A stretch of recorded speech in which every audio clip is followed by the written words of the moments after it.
Okay, the degenerate perturbation theory. Okay, we've done nicely our non-degenerate case, so we'll get non-degenerate, degenerate done in a very clear way, I think. So.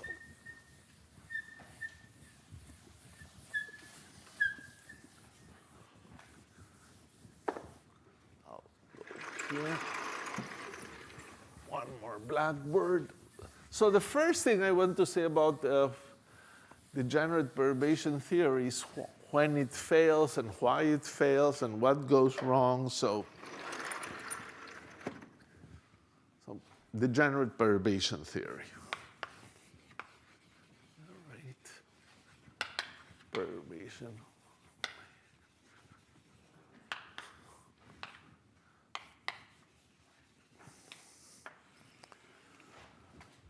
Trivial example to begin with, why not? H of lambda, again, is equal to H0 plus lambda delta H. And for H0, we'll take an original Hamiltonian with energies 1 and 1. And for delta H, I'll take off-diagonal Hamiltonian, a Pauli matrix. And that's our delta H.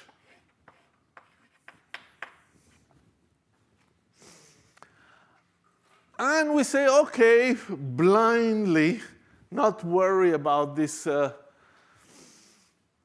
degeneracy, and use the formulas that we had for non-degenerate states. And we would say, well, for the first state and the second state, what do we have? E, I'll call them 1 and 2, not 0 and 1. So let's call them 1 of lambda will be equal to the first value, 1, plus, if the formula is right, delta H times lambda, 1, 1. The matrix element of the perturbation in the 1, 1 state. Similarly, E2, the other eigenvalue, should be 1, because the second eigenvalue, plus lambda delta H 2, 2. That's what the formula would say. But this is completely incorrect. Why? Because delta H11 is the 1, 1 element of delta H, and it's 0. And the 2, 2 element of delta H is also 0. And therefore, this says 1 and 1, that the eigenvalues haven't changed. On the other hand, we know that the matrix, the total matrix, which is 1, lambda, lambda, 1, has eigenvectors 1 over square root of 2, 1, 1, and 1 over square root of 2, 1 minus 1, with eigenvalues. This is our eigenvectors and eigenvalues 1 plus lambda and 1 minus lambda. So the eigenvalues of the matrix are 1 plus lambda and 1 minus lambda, and this formula to first order in lambda gave us nothing. It failed badly. It was a disaster. So you can say, well, what happened? And maybe a clue is on the fact of the eigenvectors. These are the eigenvectors of the total matrix. These are, in fact, also the eigenvectors of the perturbation. On the other hand, when we said, OK, this is the first state, the first eigenvector, we thought of it as 1, 0, and the Hamiltonian on that eigenvector gave you the energy 1. The second energy corresponds to the eigenvector 0, 1. That's what we usually use for our matrices. So here is the strange thing that seems to have happened. For the original Hamiltonian, the diagonal matrix, we had this eigenvector and this eigenvector. And then suddenly, you turn on the perturbation, and lambda can be 10 to the minus 1,000, and already the eigenvectors jump and become these ones. They go from these ones to that one. You just add a perturbation that you even cannot measure, and the eigenvectors change. That's crazy. The explanation is this thing that we usually sometimes forget to say in a mathematically precise way.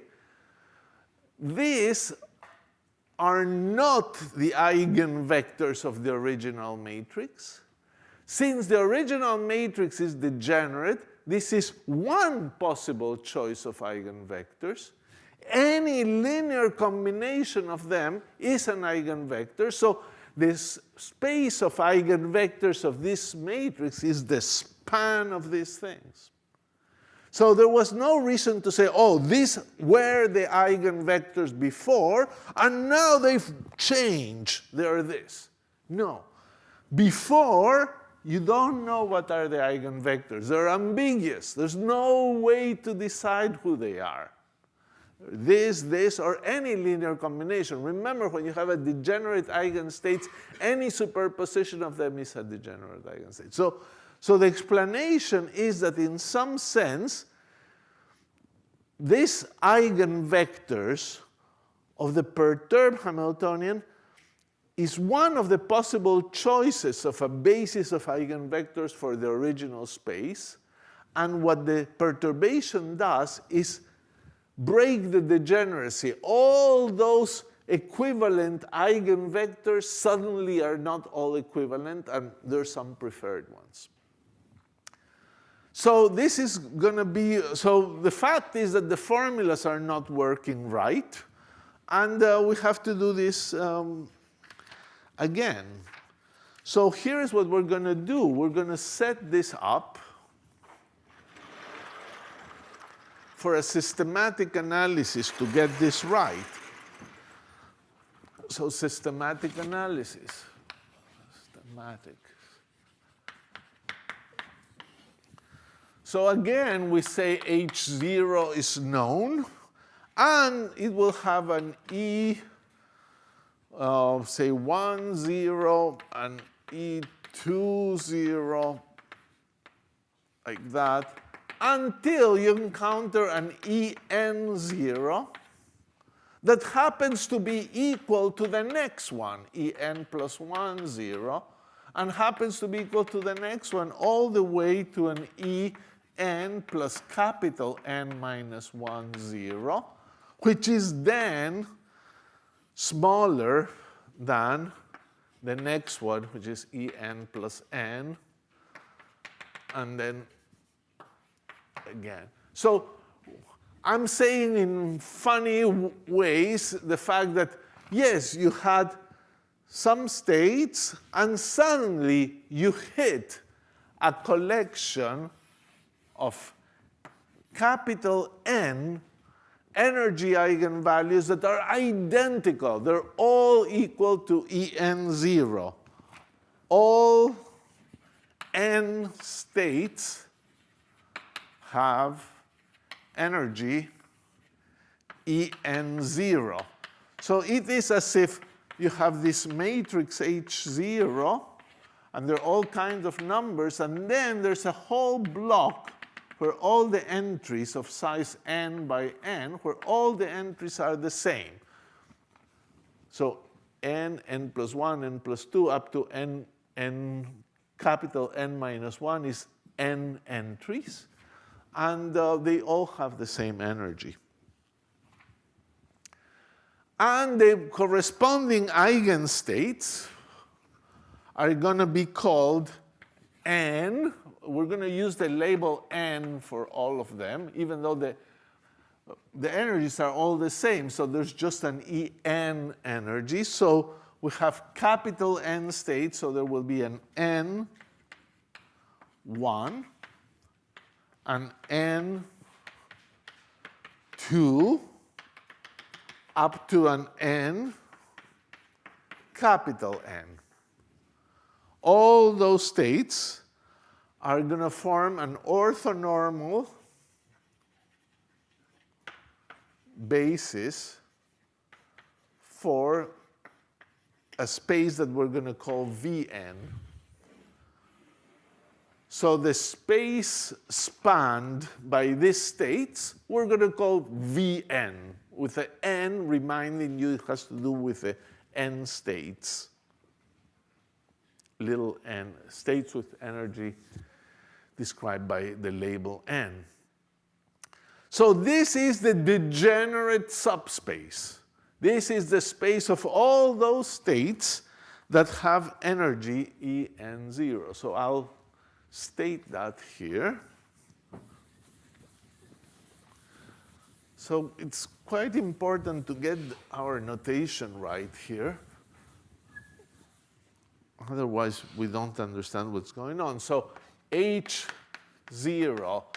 N0, K, they all have energy En0, N0, K. And this is for K equals 1 up to capital N. Now, okay, this is your degenerate subspace. These are all the states, and we now want to know what happens to this space, to all these states, when the energy turns on.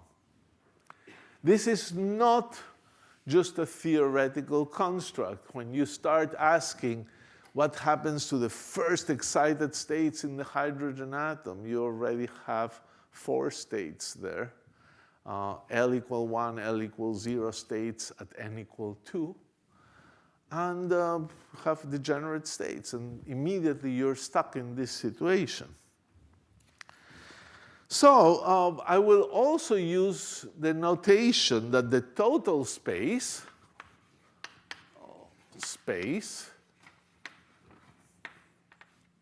a curly H, is the sum of Vn plus a V hat.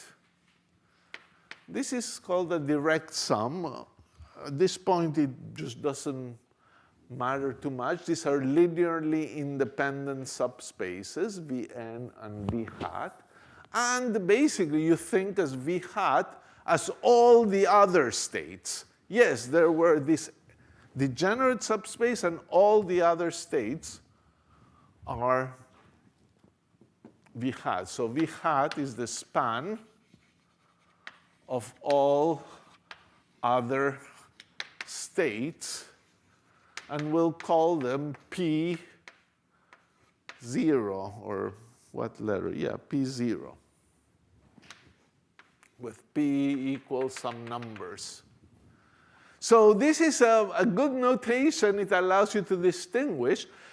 The degenerate states use 2 labels. Maybe you only needed 1 label, but you would get confused with the notation. If you just use 1 label and say, oh, that's the kth degenerate state. But by putting the n here, you now know that you're talking a degenerate state.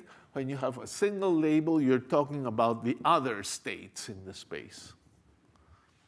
So it's very good when your notation makes it easy to think and recognize the equations that you have. And V hat and this are orthogonal spaces.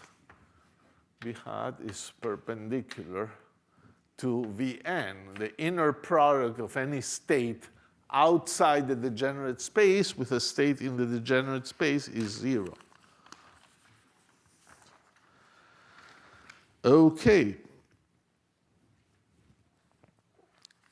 Very good. So let's now do the important thing. I can do it here, I think. I'll do it here.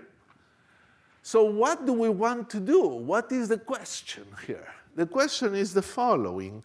We have a state n0k. We have capital N of those states. And we want to figure out what they become as you turn on the perturbation. So using the old notation, we'll say they become this. And what is that going to be?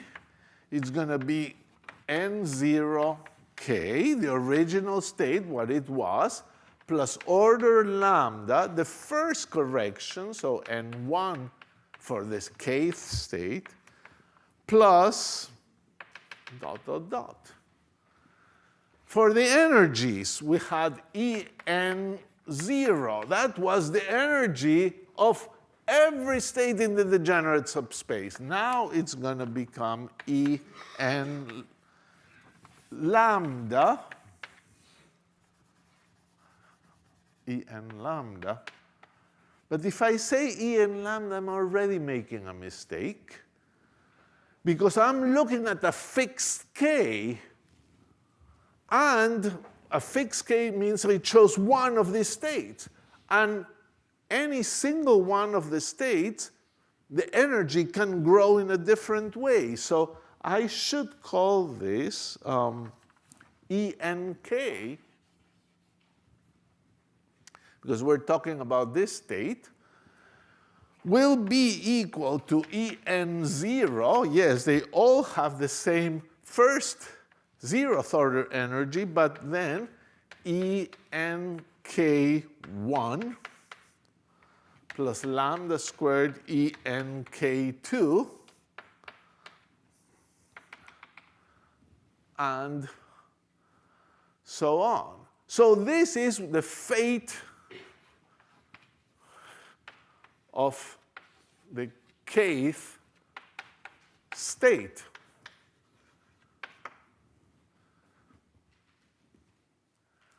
And the degeneracy will be broken to first order if these Enks become different numbers.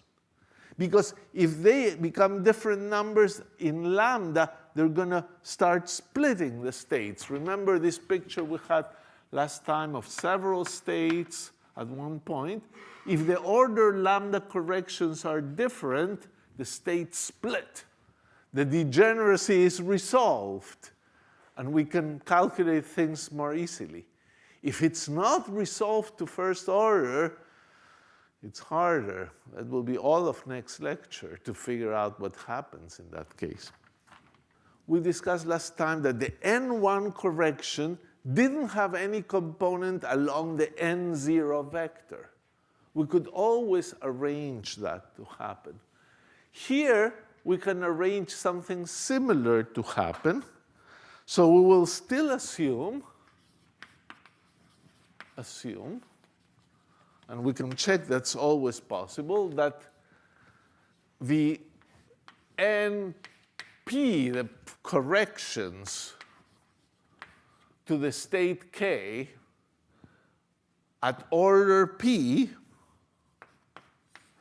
for P equals 1, 2, 3, because it's not 0, are orthogonal to N0K. So this state doesn't have any component along N0K, and this state doesn't have any component along the original one. It's always possible to do that, just like we did it in the non-degenerate case. Moreover, but here is, this is something I want you to notice. We're saying that the state N1 doesn't have any component along the state N0 for a given K. But the state N1 can have components along N0 for a different K. So while the nth order or a pth order correction doesn't have a component along this, it can have component for K, for an L here, where L is different from K. So it means that N pk still can have a component in Vn. Remember, Vn is this whole thing. So if you're doing the kth one, well, N1k doesn't have a component along that one, but it may have a component along all the others. So it may still have a component, that correction, in Vn. In fact, that's what will make the problem a little hard to do.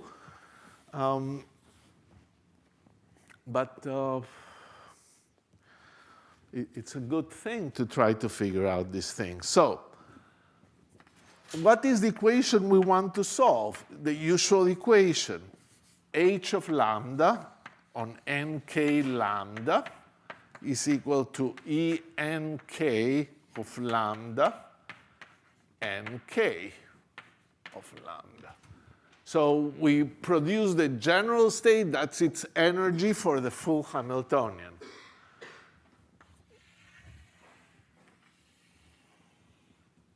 That's our Schrödinger equation. So what do we have to do? We have to do exactly what we did before. Plug in that series, separate the terms with various lambdas, and see what we get. So here is what we get. To order lambda to the 0, you get h0 minus en0 on n0k equals 0. And that equation, as it was the case for the non-degenerate case, sorry for the redundancy, it's trivially satisfied. We've stated that those are the energies in the top equation on that blackboard. So this equation we don't need to worry about. That's not too difficult. Lambda 1, h0 minus en0, n1k will be equal to enk1 minus delta h n0k.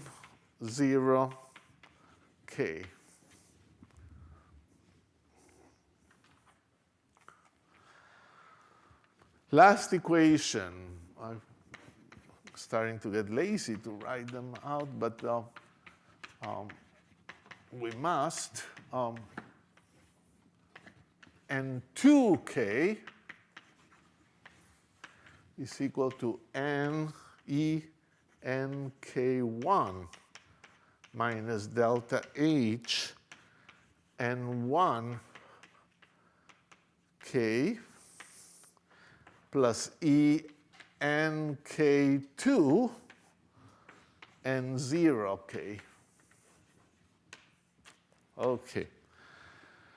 And these equations are equations for k fixed, but every term in the equation has the same k, but k then can run from 1 up to n. So 3 equations times n times, there we go. Okay, these are our equations this time. And we need to understand them. In fact, we need to solve them. What we've gained experience with the non-degenerate case is going to come very useful here, although some things are not going to be exactly the same. We're going to try to find the energy corrections here. But calculating the state N1 is going to be a little harder. We won't finish today. We don't have much time left. But what's going to happen is that you can calculate the state N1, the part in the space V hat. But the part in the degenerate subspace, where I said that NPK still can have a component in the degenerate subspace, cannot be calculated from this equation. So even when we finish doing this first equation, you're going to find the situation you still have not calculated all of the states n1. And you're going to have to go to the second equation to find the missing part of the state n1. So it's going to be pretty interesting.